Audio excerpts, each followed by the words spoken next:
I guess there's only one way to find out. Let's do it to it, right?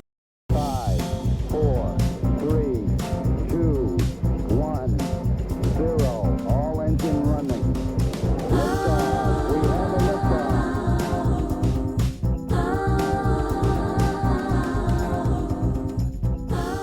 The Berlin kickoff woke you up, and Jonathan Taylor tucked you right back in. Coffee in one hand, phone in the other. 244 yards and 3 TDs from JT overseas. Danny Dimes, or Indiana Jones as he's now known, was running point like it was a 7-on-7. If your fantasy day was settled before brunch, either you were peacocking all day or you were mapping out a 4 p.m. bar crawl. What's going on? I am Ian Rice. This is episode 39 of Rice on the Mics, and we'll get into the Giants first. Daboll's out after another blown double-digit lead. The mic check polls lit it up. Most of you said long overdue, but I got a thoughtful note from a non-Giants fan who said he shouldn't have been fired at all. We'll unpack that, and we'll get into what type of coach you guys actually want next. Culture guy, old vet, specialist, or even a hot young stud. Jets fans, come on in and have a seat too. Garrett Wilson to the IR. Aaron Glenn's injury blackout has the city split. Half of you said it protects the players. The other half said it was a bad look here. We'll touch on that. Rewind the Browns rock fight. And talk about Justin Fields' leash with Tyrod warming up in the shadows. And yes, Thursday Night Football is going on as I'm recording this, and my pick is already on the board. Trust me, I've got plenty of thoughts. Hoops-wise, the offense has been humming for the Knicks, but after the Magic loss, the Knicks are now 7-1 at the Garden. And now it's a grade 1 ankle sprain for Brunson. He's out this Friday and day-to-day moving forward. The vibe check came back as show me the offense in May, just edging out the undefeated swagger. So we'll thread that needle once we get there. For my baseball heads, stick around. The votes are in for MVP and Cy Young. I'll let you know who won what, plus what it means for the offseason chessboard. Then we'll land the plane with fantasy. A couple lineup landmines to avoid, a few buy lows to steal, and the gambling segment. Rolling the dice with Rice. 2 totals I like, a prop bet that I love, and both local games.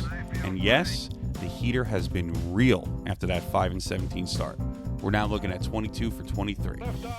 So lock in, turn the volume up, tell a friend to pull up a chair. It's time to talk some sports. Let's do it to it.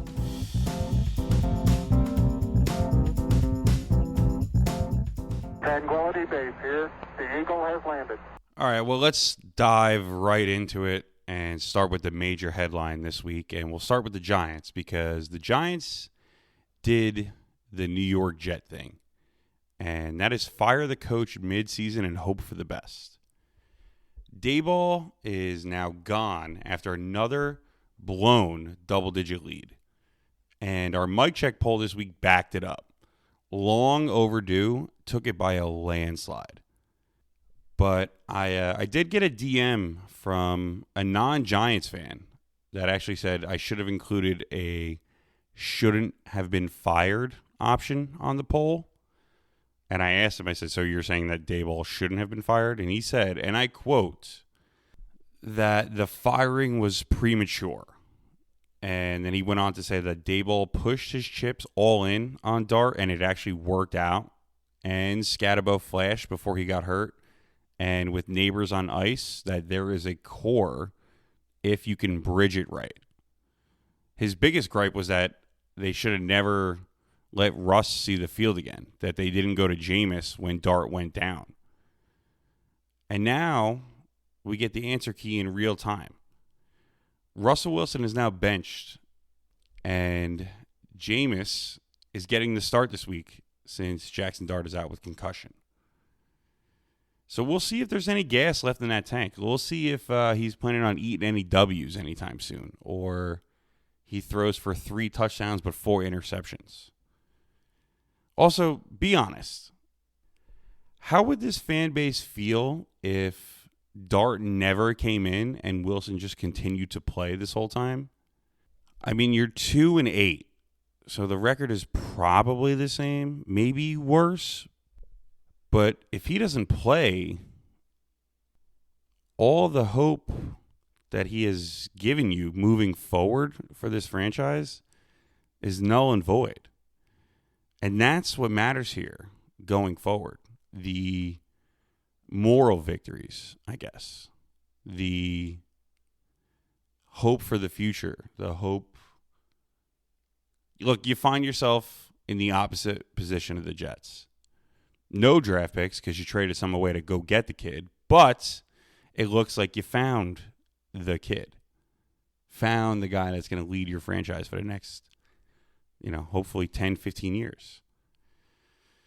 As for what's next, coaching-wise, well, that's a whole nother story. Our poll that we put out leaned towards that you guys want a young hotshot over the quote-unquote culture guy.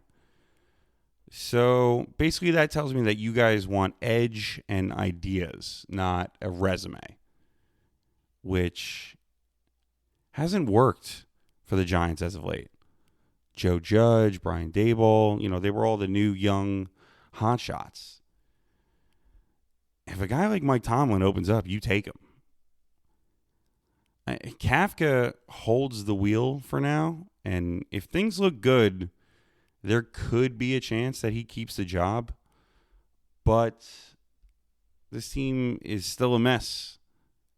There's no kicker. The defense continues to look like it quits in the fourth, which, by the way, the defensive coordinator was a Daboll guy.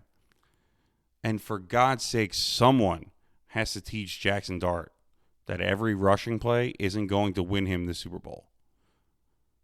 They've been in just about every game, too, which is like the most maddening thing if you're a Giants fan. Look, at least when the Jets get blown out, they get blown out. Or they keep the box score close, but it was never as close as it finished. Giant fans have been in every game. Realistically, they might be 5-5 if they held on to some of these games. Maybe even 6-4. The division is terrible. We could be mid-November talking about the Giants have a chance at the division. But instead we're 2-7 and going nowhere fast. But Giant fans, keep the lights on. There is hope. The schedule going forward is brutal. So, take it with a grain of salt. But right now you should be looking for the micro wins, while also being able to see the forest through the trees and knowing that you might have your quarterback of the future and you hope he develops more and more and more. Now, on to the Jetsies. Jets time. And even with the 2-game win streak, it is not pretty. Garrett Wilson, after he just got back, goes down in the Browns game and now has officially landed on the IR. A real gut punch because at the deadline, they weren't just active in selling their players, they were active in making some moves for the future, and they did their best to bolster this wide receiver room at least a little bit. I mean, you finally added some actual NFL talent with John Mechie and Adonai Mitchell. The problem is it's not like Justin Fields has any idea how to throw a guy open or even throw the ball. But I do wish we got to see a month of that trio together. Look, worst case, those two would have taken some distraction off Garrett, who has shown that he has elite separation. And maybe the passing game could have turned into something. But we won't know till end of December or the new year when Garrett comes back, if he even comes back for the year. Now, as for the coach, well, it does look like these guys are starting to buy in to whatever he's selling.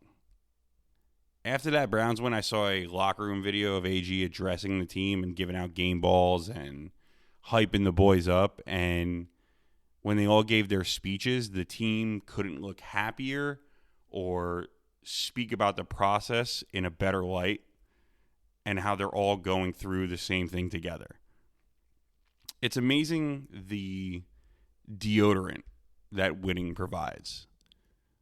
I mean, this team is 2-9, 2-8 now, but after the win, the guys came together like they just won the biggest game of their life, and the media was happy and this, that, and the other. Which, my next talking point, Aaron Glenn and the media. Glenn at the podium has been a nightmare, to say the least. He's doing this injury blackout and a vendetta against the media. So I ran a poll, put it out, and you guys were kind of split on it. Half of you voted protects the players, and it barely edged out that it's a bad look in New York. And both things can be true. Look, I understand being Bill Parcells. I understand being Bill Belichick, going that route of keeping everything close to the vest and not giving anyone any bulletin board material. But that really only truly works when you're winning games. And in this media market, you kind of want to be semi-friendly with the beat reporters. Look, Robert Saleh's biggest downfall was that he was too nice to everybody. He was a player's coach. He was sweetness. He was too nice. He was, kept everybody happy, and everybody kind of ran all over him, including Aaron Rodgers. But going out of your way at the podium to be an ass to the folks who get paid to craft headlines and sell papers, it's just not smart business. Those are the guys and girls who, even in the dark times, if they like you, they can spin it in a way that makes the casual fans that don't see what's really going on behind the scenes get behind you. Like, you don't always have to be buddy-buddy. And personally, I love the fire that he brings.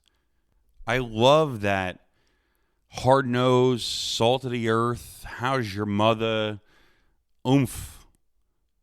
But I only love it if it translates in the locker room and on the field.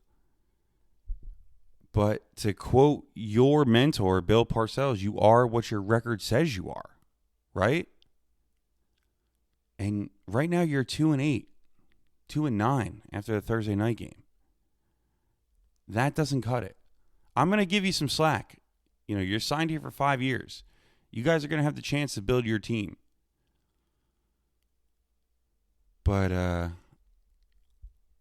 don't know, man. I got some news for you. This media vendetta and the vitriol that you have towards them, I don't know if it's an act and you're a nice guy or you're really just a dick like that. It's not going to play unless you start winning. So you need to start winning. And speaking of on the field and winning, the jury has now officially deliberated on Justin Fields. Look, he was on thin ice before. Now it is official. He is just a running back pretending to be a quarterback under center. He might be the worst player I've seen under center in a Jets uniform. And I've watched Christian Hackenberg take 7 sacks in one game, and the back of the New York Post headline was Christian Sackenberg. I mean, he can barely read a defense. His speed is great, but it's useless when they stack the box. His throwing mechanics are terrible. And he holds on to the ball way too long. I honestly believe he's never thrown a guy open in his life, which is a huge thing at the NFL level. This isn't schoolyard, you run left, you run right, you run deep. When you're watching the game, if you see a man open on the screen and the ball hasn't been thrown already, it's too late. At this level, corners and safety close way too fast, and only elite level arms can sneak a ball in that tight of a window. Which, spoiler alert again, Justin Fields doesn't have an elite level arm. The Browns game was won by the special teams and a screen to Brees, not the passing game. Tyrod is basically the cursor hovering over the replace quarterback button in Madden. One more stagnant night and the click is coming. But the problem with that is Tyrod Taylor is the player of yesteryear. He's not even the guy that was starting over Justin Herbert with the Chargers when the Chargers were in San Diego. He's a shell of himself. With Adonai Mitchell active, I mean, at least you've got one clean speedster and someone to build a plan around on a short week. The Thursday Night Football Pick'em poll leaned toward Jets plus 12.5. The line eventually went up to 13.5, and that eventually covered. So philosophically, division dog, short week, defense that travels, that's a real angle, and it ended up hitting.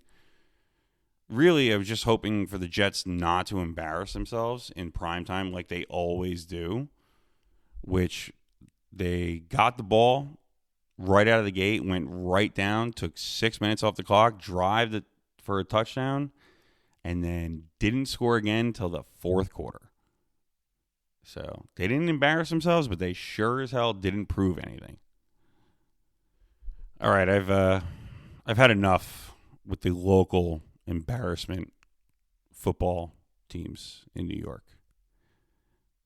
Let's talk about some teams last week that actually did some things in Week 10. And it starts off in Berlin at 9:30 in the morning. You might have slept in. It's tough to catch those 9:30 games. I get it. You might not even have checked your fantasy lineup. And then you might have woke up and seen that Jonathan Taylor didn't just go off. He erased your entire morning and made you roll over and get back in bed. Indy rode him like a college bell cow. And Daniel Jones, a.k.a. Indiana Jones, kept the plane level. Hit Tyler Warren up the seam, did his job, come out with a big W against Atlanta. It was one of the games that we featured last week in the look ahead. I thought Atlanta might put up a little more of a fight, and they did. They brought it all the way to overtime, but Jonathan Taylor, Jesus Christ, have yourself a day. Really ruined people's day before they even woke up for their bacon, egg, and cheese. Down in Miami, the upset, nobody had stapled to their parlay, nuked everybody's slips. Miami beats Buffalo handily. Talk about a trap game.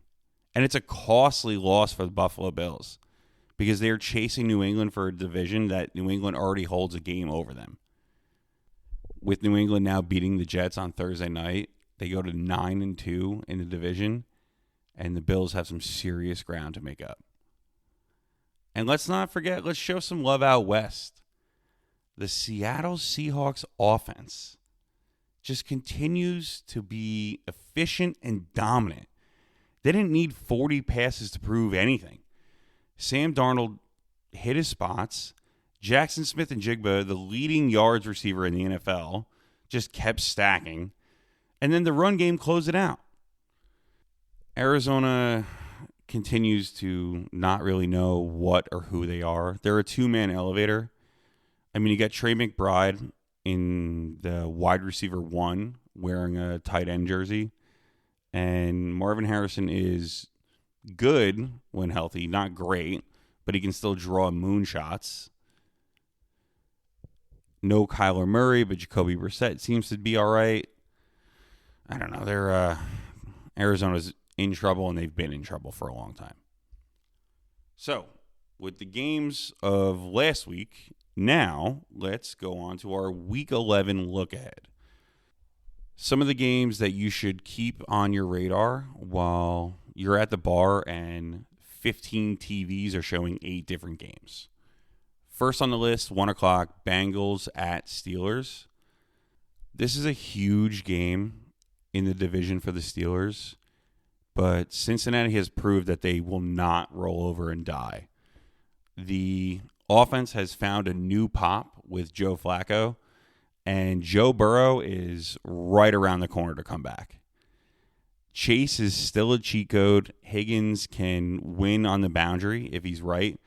And Chase Brown in the backfield gives them yak. The defense is the issue. They have been gashed on the ground. They've been gashed through the air. They've been killed by tight ends. That's the script for Pittsburgh to win. play downhill, Jalen Warren behind the pads, little play action to Freiermuth. Force Cincinnati to win a shootout on the road? Maybe. But if they can win, big divisional leverage game for Pittsburgh. This kind of feels more like a 30-27 game than a 17-7 game. Pittsburgh's defense has been okay, not great. Cincinnati's defense is literally ranked 32. Next on the list, Chiefs at Broncos, 4:25. You've finished your 1 o'clock lunch. You've had a couple beers. Should I go home? Should I not? Nah, I think I'm going to stay for the Chiefs-Broncos game because it's the first meeting of the year, somehow. And it's vibes versus structure. Mahomes is coming off one of those pressure-heavy, off-timing days last week. But Rashee Rice is the alpha. Hollywood is the changeup. Sprinkle in a little Xavier Worthy and some Travis Kelce. It's no wonder that they've scored at least 28 points in their last 5 games. But Denver's defense has quietly become the team that makes you color inside the lines. If KC finds a run game, which it has struggled to do all year, but if they can find a run game, it'll loosen everything else up. If they can't, don't be shocked when the Broncos keep a lid on the explosive plays and they drag you into a fourth quarter coin flip. Denver currently sits atop this division, and the Chiefs are just 1 game over 500. If they can get a game on the road in Denver, this is a huge win for them. But if the Broncos pull this out at home, they might run away with the division. Last game on the list, Sunday Night Football, Lions at Eagles. This is a who are you really mic check. Dan Campbell has taken a bigger hand in calling plays moving forward. And Detroit's identity is the Gibbs-Montgomery Thunder Lightning. Jameson Williams is 1 juke away from a monster play. And Goff in rhythm is death by 1,000 18-yard dig routes by Amon-Ra. So how does Philly answer? Well, when their protection is clean, A.J. Brown can play demolition derby and can flip a drive in 1 snap, to be honest with you. But if he's covered up, Devontae on the other side of him has chunk play capability. This offense for the Eagles lives on timing throws and pounding the rock. So if this is a track meet, AJ might be able to write the headline. If it's a mid-range boxing match, Devontae could win on points. If it's a brawl in a phone booth, Saquon has the potential to be Superman. But unfortunately, that's not really what the Eagles' offense has looked like the past couple weeks, or even this whole season. And yet, they're still the 1 seed in the NFC at 7-2, tied with Seattle. This is going to be a real knock them down, throw them around, see who's got that dog in them Sunday Night Football game. I'm actually really looking forward to watching this. So with the games from last week covered and some games to watch this week told, a couple league stories that are worth a minute or two. The NFL put out a memo talking about trying to clamp down on specific prop bet markets, whether it be injury-adjacent bets or officiating, single play outcomes, even trying to draw a line in the sand with some non-common prediction markets, aka offshore betting sites like Kalshi and Polymarket. What this really is after the MLB and NBA headlines, the Shield is fortifying their walls. Practically, most legal sports books were kind of already headed there. Philosophically, it's probably the right call. A good amount of bettors will be upset in the future when they can't bet on some random player's under yardage to try and bet $2,000 to make $2,100. But from a league integrity level, it's the right call. And last thing before we close this NFL segment, I ran a poll on the mic check this week asking who your MVP vote is right now. And I gave you the options between Drake May, Matthew Stafford, Jonathan Taylor, and Sam Darnold.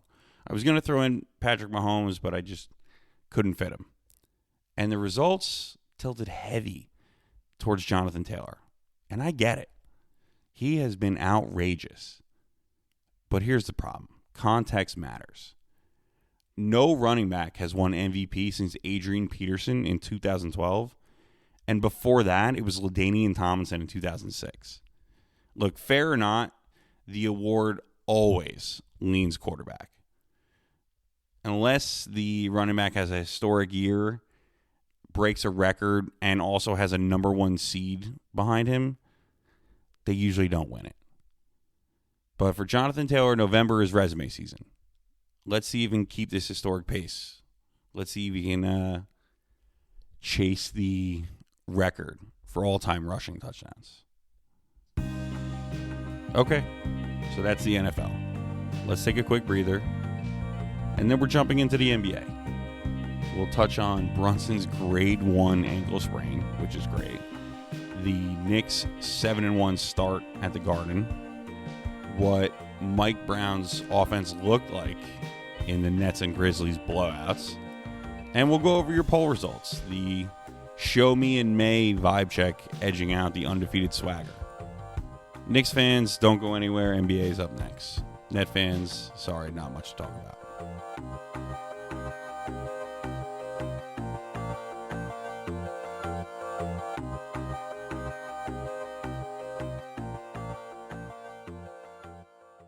So from the gridiron to the hardwood, let's get into some hoops because the week at the Garden told the story in 3 acts. First act, beat up on the annoying neighbors. Knicks 134, Nets 198, and it wasn't even that close anyway. Cat put his elbow in the chest of the Nets and adds another double-double to his resume, going 28 and 12. Brunson and OG both had 19, and Bridges found his shot dropping 16. The bench did what Mike Brown wants the bench to do, which is run you off the floor. They go on an 8-0 run before you even blinked, and then they go up 40-22 after the first. 77 points at the half. That's now 11 straight over Brooklyn, and that's no longer a rivalry. Not that it ever really was. That is now just a consistent subscription that auto-renews to lose to the Knicks every year. Now, the second act was about handling business. The Grizzlies come into town, a young, scrappy team, even with Ja Morant, they could take advantage of you. Has the potential to be a little bit of a trap game. And the Knicks take it easy, 133-120.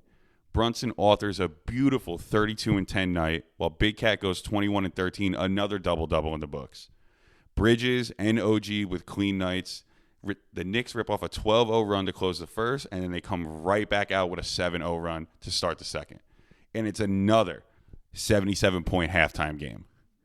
This is the Mike Brown imprint we've been talking about. Pace without panic.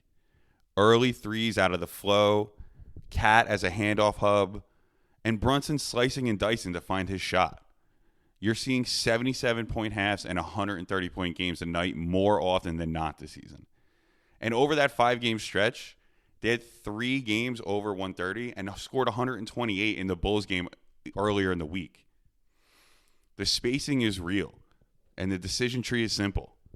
Hit the paint, kick out, find your shot, rinse and repeat. The third act was the reality check.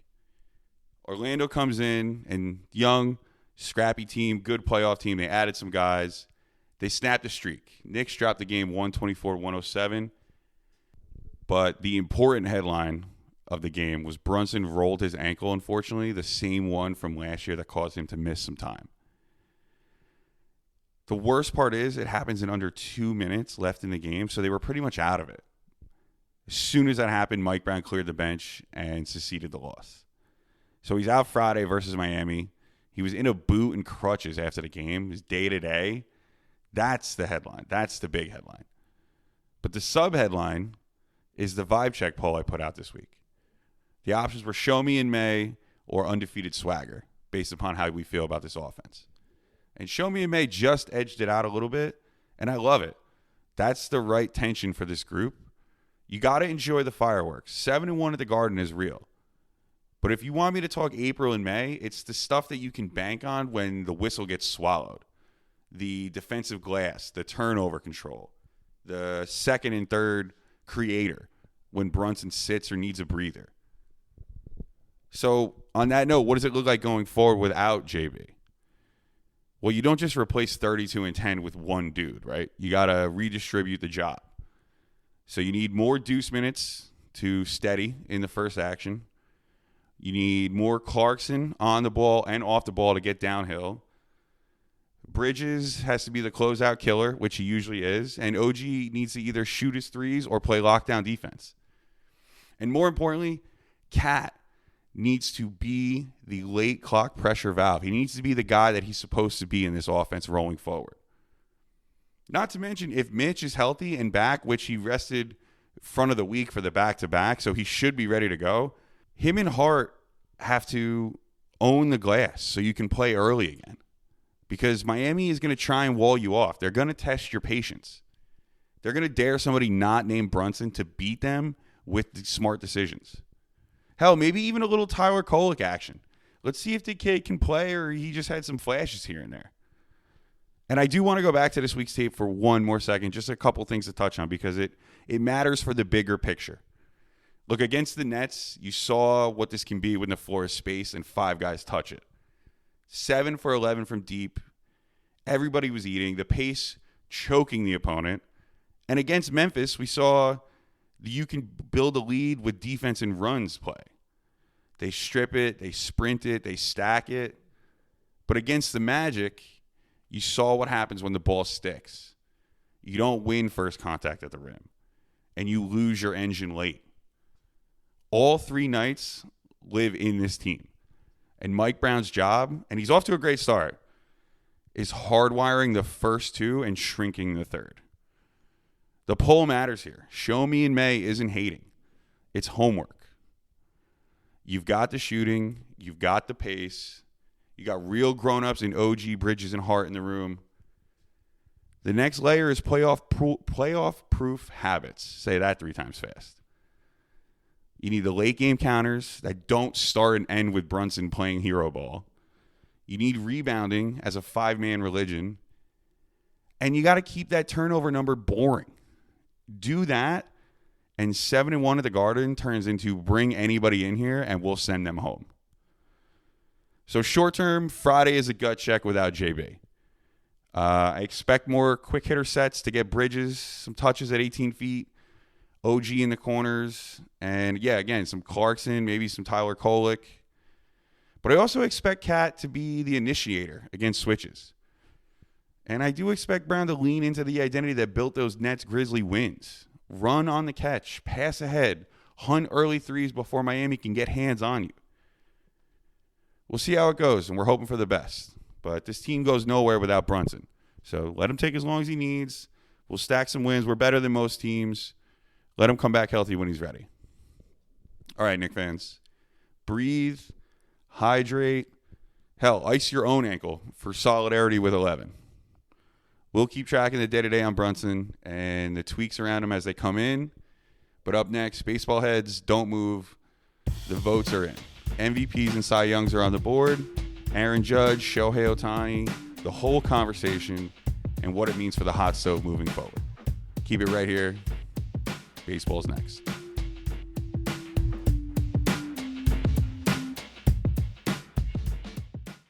Two MVPs on the board, one razor close, and one was a layup. Aaron Judge first, 3rd MVP in 4 years, and it came in a photo finish, believe it or not, over Cal Raleigh. But the case is simple for Judge. Batting title at .331, led the sport in OPS and WRC+. And, this matters, he drew an AL record 36 intentional walks. Translation, teams literally choose to put a free base runner on rather than pitch to him. And just an explainer for the stat heads and the cousins listening in the Uber, WRC plus is weighted runs created plus. So that bakes in park and ERA. 100 is usually the league average. 150 means that you're 50% better than the league average, right? Judge is living around 200. So that basically means he's hit like 2 guys at once in your lineup. For the NL, Ohtani, yeah, we get it. He's ridiculous. Unanimous, yet again, 4 MVPs in 5 years. And I'm not throwing rose petals at his feet, but here are the facts. 55 bombs, a 179 OPS, comes back to make 14 starts with a sub-3 ERA after the elbow last year. And then to close the show, wrecks it in October.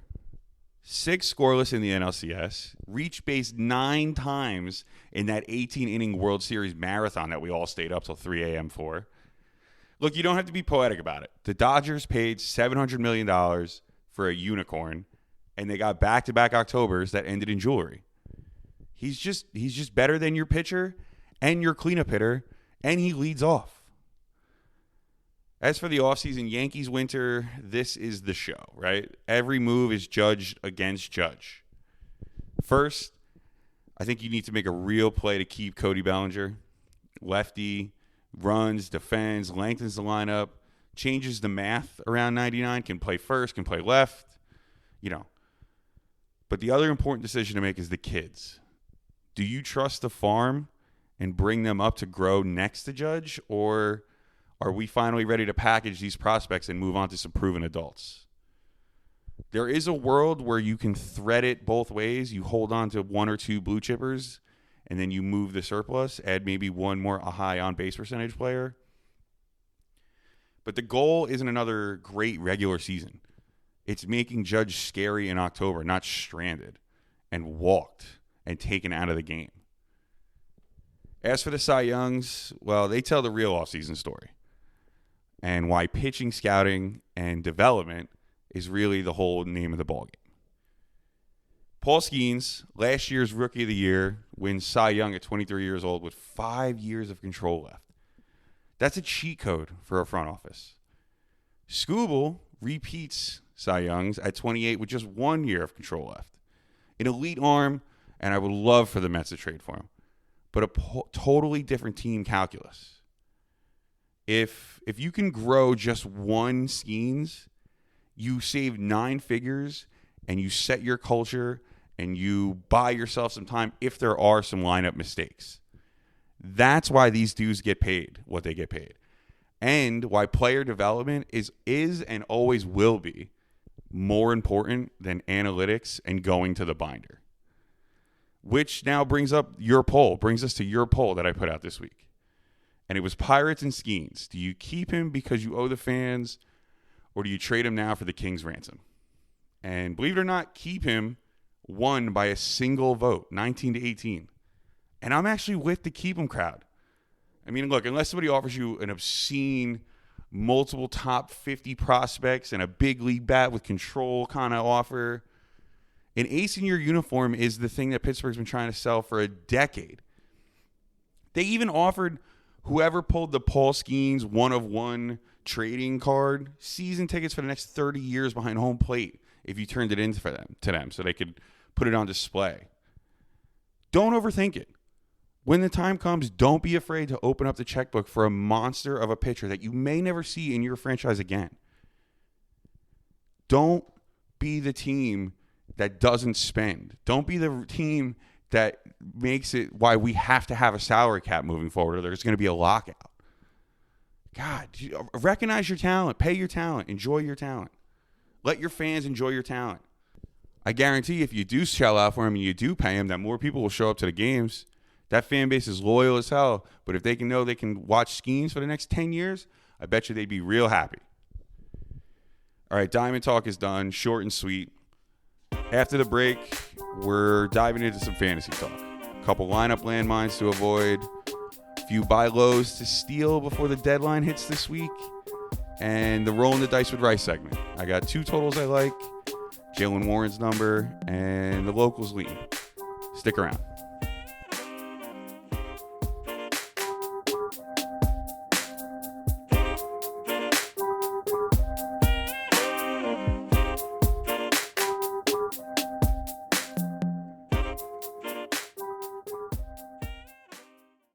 Fantasy heads, get your helmets on, get your wallets out. We're doing two things right now. Fixing your lineup for Week 11 and setting the slips for the weekend. Quick, sharp, useful stuff to go off of. We'll start with the lineups first. If you're staring at big names and getting a little queasy, you aren't alone this week. Patrick Mahomes versus Denver is a real hold-your-nose spot. He's been awesome this year, no doubt, but that Broncos defense is the mud. Second fewest points to QBs, and they turn the game into a field position math quiz. If you got a viable pivot like Joe Flacco at Pittsburgh this week, I'm not entirely mad at it. Flacco's been a top-end streamer, waiting for Joe Burrow to get back, and the Steelers bleed passing yards. If you're playing points, not jerseys, Flacco might be the play. Saquon Barkley versus Detroit is another one, too. The volume is there. The efficiency, not so much. And the Lions just suffocate run games. You can still start Saquon, but temper your expectations a little bit. Think floor, not fireworks, right? Derrick Henry at Cleveland, same kind of story, different helmet. If he's not catching passes, the Browns turn him into 3 yards and a cloud of sadness as of late. At receiver, Deebo Samuel against Miami could be a trap. His usage has dipped, and Miami's quietly stingy against wide receivers. Washington's likely to get run heavy without Terry.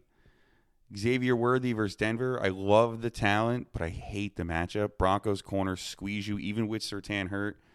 And the catch point, they don't give up wide receiver touchdowns. If you picked up Cade Otton, I love his recent run he's been on, but Buffalo has been a hard no on tight ends all year.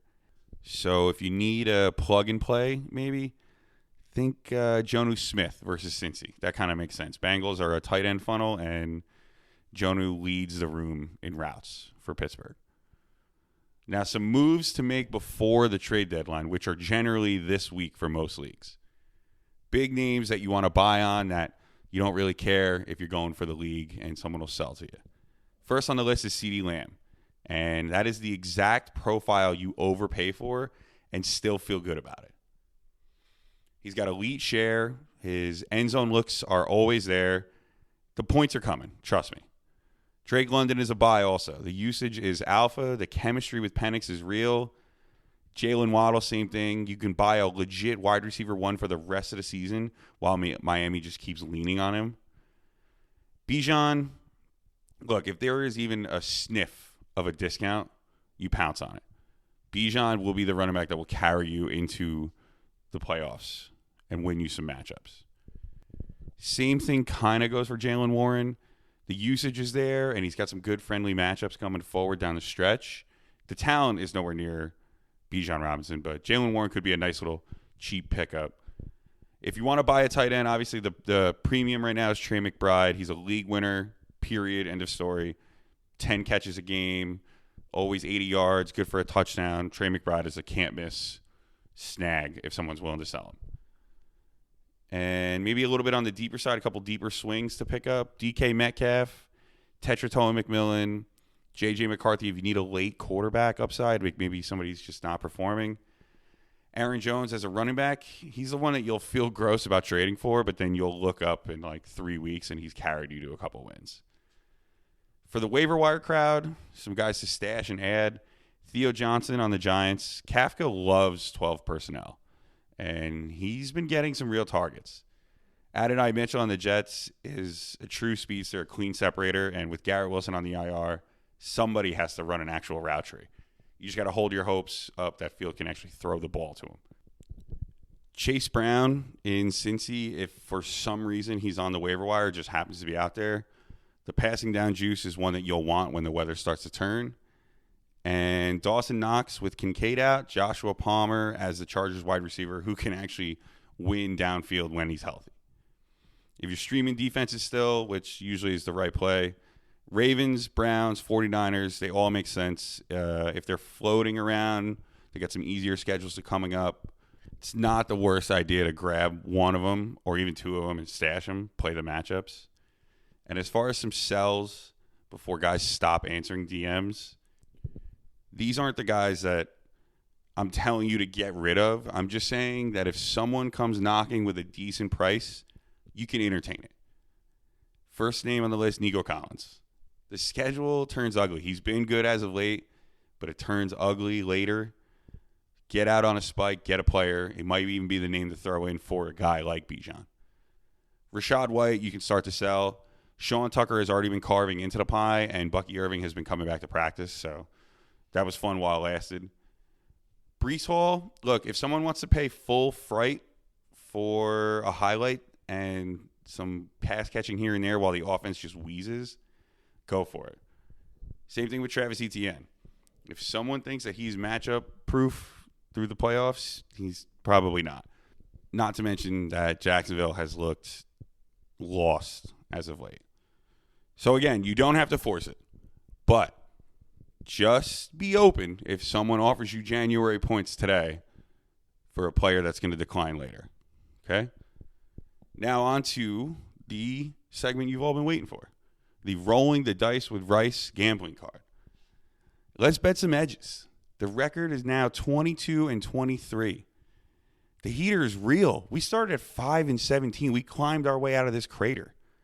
And yes, Thursday Night Football play is already out there, Jets plus 13.5, and that's a hit. So we're actually 23-23. Don't you just love to see that? Okay, let's get the card out. Let's fatten up your wallets. First game I love this week. Bucks at the Bills. I love the over 48.5. Buffalo at home generally means tempo and explosive plays. They have 2 bad losses back-to-back. And Tampa keeps drives alive in that 10 to 19 air yard window.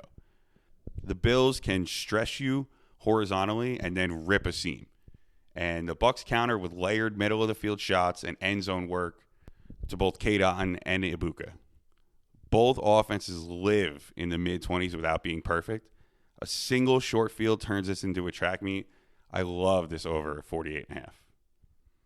Next game on the card, Seattle at Rams. Same thing, over 48.5.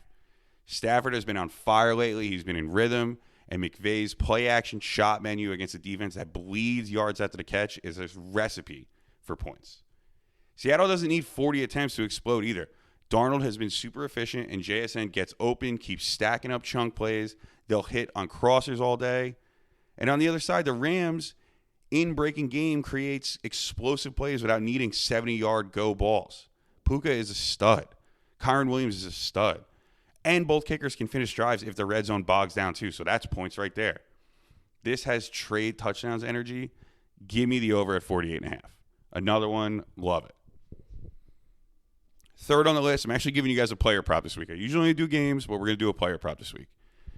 Jaylen Warren over 76.5 rushing yards. This is a centerpiece. Cincinnati has been the most generous run defense in the league by yardage by a mile.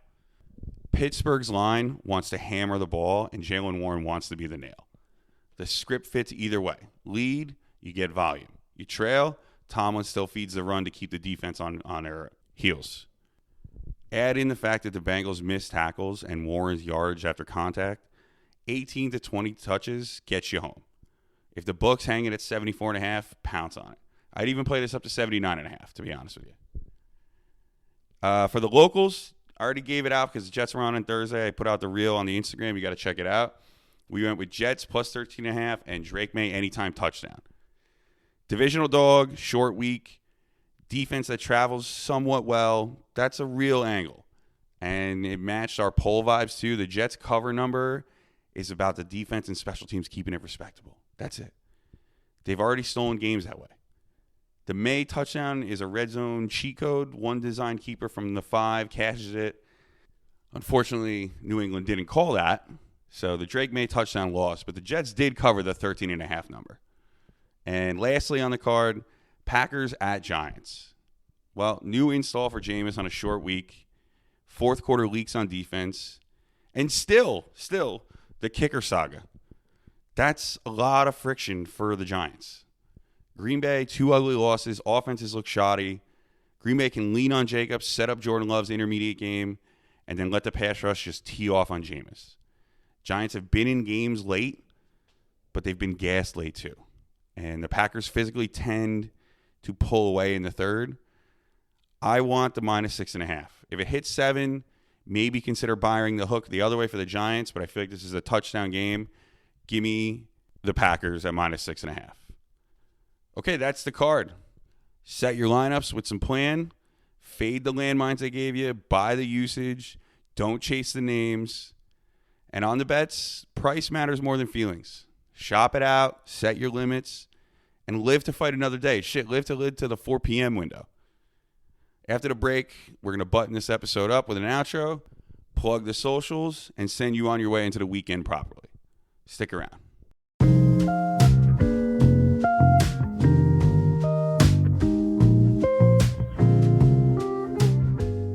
Well, all right, everybody. That will do it. That is the show. We hit the Giants first.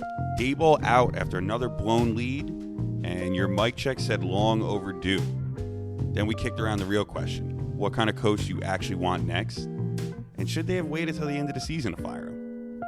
Next, we slid to the Jets. Garrett Wilson to the IR. The Aaron Glenn injury blackout split the city. Fields is on thin ice with Tyrod hovering right behind him. And we got our Thursday night football angle locked into. We checked the Knicks, 7-1 at the Garden, but Brunson's ankles day to day. The offense still humming through the Nets and Grizzly wins. Baseball heads got their flowers too. MVP and Cy Young awards crowned. Plus, why pitcher scouting and development could decide the future of your franchise. Skeens at 23 with years of control. Scooble repeating and what that means for when you're building a new roster. Week 11 fantasy talk. A few lineup landmines to avoid. Couple buy lows to steal. And then we closed with your wallets. The cards in. Bucks and Bills. Seattle and Rams. A player prop. And both local teams. Responsible units, shop your numbers, don't chase. If you rocked with me today, do me a solid. Follow and sub everywhere. Instagram, TikTok, YouTube. It's all at Rice on the Radio. Rate the pod on Apple and Spotify. Drop a quick line. It helps way more than you think and pushes me up to the top of the list. Literally only takes you 3 clicks. My DMs are always open. Start, sit, panic, bet talk, show takes, guest ideas, a good meme. Hit me anytime. And make sure you tap into the Wednesday mic check on the IG stories. Your votes steer the show. You literally saw it today. Thank you again for listening, though, truly. Talking sports is something that I love. And without y'all listening, it would just be me talking to the wall. So share the podcast with that one friend who needs better sports takes. As always, spread some good energy in this world. Hold the door for someone. Tip your bartender a little more than you usually do. Tell someone you love them and actually mean it. I am Ian Rice. This has been episode 39 of Rice on the Mics. And I'll see you guys next episode. Good luck and go get 'em.